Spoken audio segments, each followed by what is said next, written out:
कोमल बेटा, कितनी धूमधाम से तेरी शादी की थी। हर माँ बाप को यही लगता है कि अब लड़की की शादी हो गई तो हम फ्री हो गए, पर हमने ये कभी नहीं सोचा था कि तेरी शादी कभी टूटेगी भी। मुझे तो तेरी बहुत ज्यादा टेंशन होती है। मम्मी मैं क्या करूं? मैं इस तरह करना तो नहीं चाहती थी, पर मम्मी मैं कुछ दिन और वहाँ रुकती ना तो शायद मैं मर ही जाती। अरे नहीं नहीं कोमल, तूने जो भी किया ना बिल्कुल सही किया। मैं तुझे दुखी नहीं देख सकता बिल्कुल भी। और मम्मी, आप भी टेंशन मत लो कोमल की। अरे बेटा, टेंशन तो होती है ना। कितने अरमानों से, कितने शौक से, कितनी अच्छी शादी की थी हमने, और अब देख क्या हो गया। भैया, मुझे तो बहुत ज्यादा टेंशन हो रही थी कि अगर मैं इस तरह घर पर आ जाऊंगी कि आप लोगों को कैसा लगेगा, लेकिन आप लोगों ने मुझे एक्सेप्ट करके मेरी सारी टेंशन दूर कर दी है। अरे कोमल, तू यहाँ नहीं आती तो कहाँ जाती? ये भी तो तेरा ही घर है। हाँ कोमल बेटा, तेरा भाई बिल्कुल ठीक कह रहा है, और तू बिल्कुल भी टेंशन मत ले। मैं तेरे लिए अच्छा सा लड़का देख के तेरी दूसरी शादी करवा दूंगी। चलो ठीक है मम्मी, मैं और रोहमा जल्दी से तैयार हो जाते हैं, पार्टी में जाना है ना। रोहमा के मेके। हाँ हाँ बेटा, जाओ जाओ। अरे पार्टी में जा रहे हो आप लोग? हाँ कोमल, आज तेरी भाभी के मेके कोई पार्टी है, हमें वहीं जाना है। अच्छा, तो भैया क्या मैं भी आप लोगों के साथ चल सकती हूँ? मेरा भी थोड़ा माइंड फ्रेश हो जाएगा।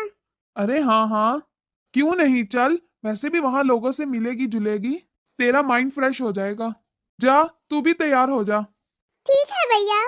अच्छा फिर मैं चलता हूँ। कोमल जी, मम्मी तुझे क्या जरूरत है पार्टी में जाने की? क्यों मम्मी, क्या हो गया? अरे बेटा, वो तेरी भाभी का मायका है, 100 रिश्तेदार मिल जाएंगे वहाँ। सभी यही सवाल करेंगे कि तू यहाँ क्या कर रही है। 100 सवाल करेंगे सब तुझसे। क्या जवाब देगी तेरी भाभी वहाँ पे? अच्छा थोड़ी लगेगा, तेरे भैया भाभी से लोग सवाल करेंगे। तू आई है तो आराम से रह यहाँ पे। लोगों के पता है कितने मुंह होते हैं, कितनी बातें बनाएंगे वो लोग, और फिर वही लोग एक की 100 बनाकर बयान करेंगे, और ऐसे ही हमारा मजाक बन जाएगा। लोग कहेंगे शादी टूटी है और ये आराम से यहाँ घूम रही है। रोहमा, जी हो गई रेडी? हाँ, बस अभी हो रही हूँ रेडी। चल ठीक है, जल्दी से रेडी हो जा। और हमारे साथ कोमल भी चलेगी। क्या कोमल भी चल रही है हमारे साथ? हमारे रिश्तेदार होंगे वहाँ पे, सभी तरह तरह की बातें करेंगे, तो क्या जवाब देंगे हम कि कोमल यहाँ क्यों है? लोग तो पूछेंगे कि क्या हुआ, शादी क्यों टूटी, शोहर को क्यों छोड़ा। ऐसे में हम क्या जवाब देंगे? आप एक काम करो, जाओ और कोमल को मना करके आए, तब तक मैं रेडी हो जाती हूँ। हाँ रोहमा, वैसे तेरी बात तो सही है। चलो मैं ना कोमल को मना ही कर देता हूँ। ठीक है। मैं आता हूँ, जब तक तो रेडी हो जा। मम्मी, दुनिया में इज्जत खराब होने का डर आप पर कुछ ज्यादा ही हैवी हो रहा है। इन सब के आगे मम्मी आपको मेरा दुख नजर नहीं आ रहा? कोमल, आज ना तू हमारे साथ मत चल। आज तो मैं और तेरी भाभी ही जा रहे हैं, हम तुझे किसी और दिन ले जाएंगे। ठीक है भैया। ठीक है मम्मी, हम जा रहे हैं दोनों। बेटा ऐसा कर, मैं भी यहाँ अकेली घर में रहकर क्या करूँगी? तू मुझे मेरी फ्रेंड के घर पे छोड़ दे, और कोमल तू अपना खाना खुद बना के खा लेना, और कपड़े भी पड़े हैं, और घर की सफाई वगैरह भी रहती है, ये सारे काम भी कर लेना। अच्छा बेटा, अब तेरी भाभी भी पार्टी पर जा रही है तो वो भी थक कर ही आएगी, तो आकर वो क्या काम करेगी? तो ऐसा करना, तू ही घर की सफाई कर देना और खाना भी तैयार रखना। तो मम्मी आप कहाँ जा रही हैं? आप मुझे भी साथ ले जाओ, इसी बहाने मेरा भी थोड़ा माइंड फ्रेश हो जाएगा। अरे बेटा, तुझे कितनी बार समझा दिया, तू इंसल्ट करवाएगी मेरी? ऐसे मेरे साथ जाओगी तो क्या इज्जत रहेगी मेरी? आस पड़ोस वाले भी देखेंगे। इतनी बार मुझे बोलने का मौका मत दिया कर कोमल। थोड़ी तो समझदार अब तू भी है, अब तो छोटी बच्ची थोड़ी ना है जो तुझे बार बार समझाना पड़े। एक बार की बात समझ लिया करो। चल अब मैं जाती हूँ, और अगर तुझे टाइम पास ही करना है ना, घर का काम बता दिया है मैंने, वो पूरा कर लेना। पता नहीं क्यों सारे मेरे साथ ऐसा सलूक कर रहे हैं। मैंने ऐसा करके कोई गलती तो नहीं करती? शुक्र है सारे काम हो गए, अब मैं थोड़ी देर बैठ जाती हूँ। अरे आप आ आगे भाभी। आप मार्केट गई थी क्या? हाँ कोमल, मार्केट गई थी मैं। मार्केट से 2 सूट लाई हूँ। अभी तो सिर्फ 2 ही लिए हैं, कल जाऊंगी तो और लेकर आऊंगी। और शॉपिंग करनी है अभी तो। आज तो 2-3 सूट ही पसंद आए हैं बस, कल और देखूंगी। भाभी आप तो हमेशा बहुत अच्छे सूट खरीदती हैं। एक्चुअली क्या है ना भाभी, मेरे सूट वहीं पे रह गए हैं। आप अगर गई थी तो 2 सूट मेरे लिए भी ले आती। आपको तो पता है ना, मैं साथ कुछ भी नहीं लेकर आई। और आपकी पसंद तो इतनी अच्छी है, अब मेरे लिए जो भी लाती मुझे पसंद आ ही जाता। यहाँ पे भी तो कुछ होना चाहिए ना मेरे लिए पहनने के लिए। चले छोड़े, आप एक काम करना, अब कल ले आना मेरे लिए। अरे कोमल, तेरी भाभी को तो शादी पर जाना है, इसकी शॉपिंग तो अभी 1 महीना चलेगी। अब तुझे भी शॉपिंग करवाते रहे हम साथ में। और वैसे भी तुझे जाना ही कहाँ होता है, सारा दिन घर पे ही तो रहना होता है। और वैसे भी हमारा इस महीने बहुत ज्यादा खर्चा हो गया है कोमल, तो हम तुझे किसी और दिन दिला देंगे सूट। और रोहमा, तेरे पास भी तो होंगे ना कुछ पुराने कपड़े जो तू नहीं पहनती, वो दे दे कोमल को। कोमल वो पहन लेगी। हाँ कोमल, तेरे भैया बिल्कुल सही कह रहे हैं। ठीक है भाभी। चल एक काम कर कोमल, हमारे लिए ना चाय बना दे, हम बहुत थके हुए हैं। ठीक है भाभी, अभी बना कर लाती हूँ आप लोगों के लिए चाय। हाँ कोमल, अच्छी सी अदरक इलायची डाल के बनाना चाय। ठीक है भैया। अच्छा हुआ तुमने खुद ही मना कर दिया अपनी बहन को शॉपिंग के लिए। अरे हाँ यार, एक तो खुद का अपना खर्चा नहीं होता, और ऊपर से ये आ गई है घर छोड़ के। अब इसका खर्चा हम कब तक उठाएंगे? अभी से ही आदत डालनी पड़ेगी इसको मना करने की। मुझे तो लगता है तुम्हारी बहन की ही गलती है, इसीलिए तुम अपना ससुराल छोड़कर आ गई है। मम्मी जी, आज ना मेरी मम्मी का फोन आया था। वो कह रही थी कि शादी की तैयारी करनी है, तो पहले ही आ जा। बहू, अभी तो 1 महीना पड़ा है तेरे भाई की शादी में। मम्मी कह रही थी कि शादी की तैयारी तुझे ही करनी है। तो कोई बात नहीं बहू, तू पहले चली जा। कब जाना है तुझे? कल सुबह ही जाना है। हाँ ठीक है, चली जा, कर ले जाके अपनी पैकिंग। ठीक है मम्मी जी। मम्मी जी, क्या आप मेरी पैकिंग करवा दोगे?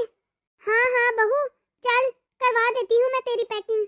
वैसे भी अब क्या टेंशन है, तू 1 महीना लगा के आए या 2 महीने, घर का काम करने के लिए तो कोमल है ना, ये सब संभाल लेगी। चल बहू, करवाती हूँ तेरी पैकिंग। अरे, अप्रूवल लेटर आ गया जॉब का। इसका मतलब मेरी जॉब फाइनल हो गई। पता नहीं ये बात सुनकर मम्मी, भैया, भाभी क्या रिएक्ट करेंगे। और अब तो इन सबको बस यही लगता है कि मैं सिर्फ घर के काम करने के लिए हूँ। खुद ही मुझसे कह रही हैं तू टेंशन मत ले, फिक्र मत कर, और खुद ही मुझे टेंशन दिए जा रहे हैं कि घर से बाहर कदम नहीं रखना, लोग क्या कहेंगे, लोग बातें करेंगे तेरे बारे में, पार्टी में नहीं जाना, किसी दावत में नहीं जाना, घर से बाहर ही नहीं निकलना, ऐसा नहीं करना, वैसा नहीं करना। इस तरह मैं अपनी नई जिंदगी कैसे शुरू करूंगी? मुझे मेरे डिसीजन अब खुद ही लेने पड़ेंगे। चल बहू, तेरी पैकिंग तो हो गई, अब तो बस चिंटू की तैयारी रह गई। चिंटू के तो बस थोड़े ही कपड़े लेके जाने हैं, बाकी तो वहाँ से तेरी मम्मी ले ही लेगी। हाँ मम्मी जी, वो मम्मी जी, मुझे आपसे एक बात करनी थी। हाँ बहू बोल। मेरे भाई की शादी में आप तो आ जाना, पर आप कोमल को मत लाना। वहाँ खुशी का माहौल होगा और मैं नहीं चाहती कि लोग तरह तरह की बातें करें कोमल के लिए और हमें दुखी करें। भाभी, आप टेंशन मत लो। मम्मी, मुझे आपसे एक बात करनी है। हाँ बोल कोमल। मैंने ना जॉब के लिए अप्लाई किया था और आज मेरा अप्रूवल लेटर आ गया है। मेरी जॉब कंफर्म हो चुकी है। मम्मी, अब मैं रेंट पे रह लूंगी और अपना गुजारा खुद कर लूंगी। अरे कोमल, तू कैसी बात कर रही है? तुझे कहाँ जरूरत है कोई जॉब वॉब करने की? क्यों तेरे भाई की और मेरी बदनामी करवा रही है? लोग क्या बातें करेंगे और हमारे बारे में क्या सोचेंगे कि अपनी बेटी को 2 वक्त की रोटी नहीं दे सकते क्या? तो मम्मी, अब मैं क्या करूं? अब बदनामी जो होनी थी वो तो हो चुकी। अब मुझे ये समझ आ चुकी है मम्मी कि लड़कियां जब ससुराल छोड़ती हैं और मायके आ जाती हैं ना, तब लड़की की ना कोई इज्जत रहती है और ना ही कोई जगह रहती है। दूसरे लोग तो बातें बाद में सुनाते हैं, लेकिन पहले ही घर वाले बातें सुनाना शुरू हो जाते हैं। तो मम्मी, अब मैं आपके ऊपर कोई बोझ नहीं बनना चाहती। जितना काम मैं यहाँ पे करती हूँ ना मम्मी, उतना काम मैं बाहर करके अपना गुजारा कर लूंगी। आपने तो मम्मी अपनी बेटी को नसीब के भरोसे छोड़ दिया। नसीब कुछ नहीं होता मम्मी, हमें अपना नसीब खुद बनाना पड़ता है। अब मुझे समझ आ गई है मम्मी, मैके की पूरी रोटी से ससुराल की आधी रोटी बेहतर होती है। मैं पहले ही बहुत बड़ी गलती कर चुकी हूँ मम्मी, अब कोई गलती नहीं करनी। थैंक यू मम्मी 2-4 दिन मुझे छत देने के लिए। अगर मेरा ससुराल ऐसा निकला तो मेरा क्या कसूर था? मेरा तो मैका ही मुझसे छूट गया। अगर मैं 2 दिन यहाँ आके रहने लगी तो आप लोग ही मुझे बातें सुनाने शुरू हो गए। मैं आप लोगों पे इतनी भारी पड़ गई। अगर कोई बेटी अपना ससुराल छोड़कर आती है तो वो खुशी से तो नहीं आती ना, कोई तो वजह होती है, उसे वहाँ तकलीफ होती है। अगर थोड़ा बहुत कॉम्प्रोमाइज करना हो तो इंसान कर ही लेता है, लेकिन अगर जान का अजाब ही बन जाए तो फिर लड़की क्या करे? और अगर लड़की मेके में आ जाए तो मेका उसका अपना रहता ही नहीं। अगर घर वाले ही बातें सुनाना शुरू हो जाए तो बताएं लड़की कहाँ जाए, क्या करे? अब मैं आप पे मजीद बोझ नहीं बनूंगी, मैं अपना गुजर बसर खुद ही कर लूंगी। अब मैं यहाँ नहीं रहूंगी, मैं जा रही हूँ यहाँ से मम्मी। अरे कोमल बेटा, अरे बेटा रुको। शुक्रिया दोस्तों, वीडियो का एंड तक देखने के लिए थैंक यू। मुझे बस आप लोगों से यही कहना है कि जो लड़की अपने ससुराल से उम्मीद छोड़कर मैके आती है तो मेरे मायके वालों से गुजारिश है कि वो आपके पास उम्मीद लेकर आई है। इस तरह करके आप उसकी उम्मीद मत तोड़ें। जब उसका मैके वालों से ही यकीन उठ जाए तो वो ससुराल वालों से क्या ही उम्मीद लगाएगी। अपनी बेटियों को ससुराल में मरने के लिए ना छोड़ दिया करें। आप अपनी बेटियों को बोझ मत समझा करें, उनका साथ दिया करें, उनके साथ खड़े हुआ करें, उनके लिए स्टैंड लिया करें। मेरी वीडियो को लाइक, शेयर और सब्सक्राइब जरूर कीजिएगा।